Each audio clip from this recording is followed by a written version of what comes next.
It's the verdict that for weeks put an anxious and divided city on edge. We, the jury, find the defendant, Jason Van Dyke, guilty of second-degree murder.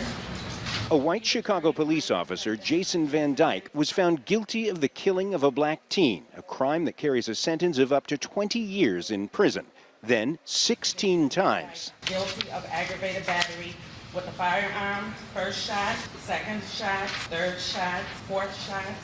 One for each bullet he fired into 17-year-old Laquan McDonald in 2014. Van Dyke was convicted of aggravated battery with a firearm. The teen was armed with a knife, later found closed and shown walking away on police video.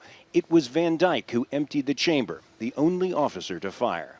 When video of the killing emerged a year later, protesters filled the streets. The trial featured teary, sometimes testy testimony from the first Chicago police officer charged with murder in decades. His attorney mounted an impassioned argument. Had Laquan McDonald dropped that knife, he'd be here today. But prosecutors argued that Van Dyke had planned to shoot before he got out of his car. Laquan McDonald was never going to walk home that night. The defendant decided that on the way to the scene.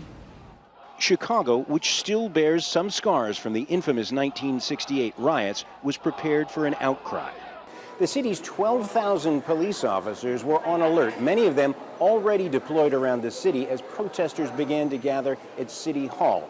Officers had a 150-page contingency plan. Demonstrators had planned to shut Chicago down if Van Dyke were not convicted.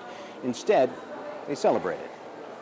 Everywhere across the country where we see these police injustices happening, the buck stopped here in Chicago.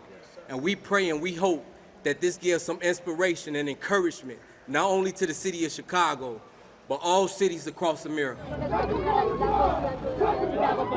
The verdict put the city and police on notice that the residents of Chicago will no longer simply accept police shootings of young black men.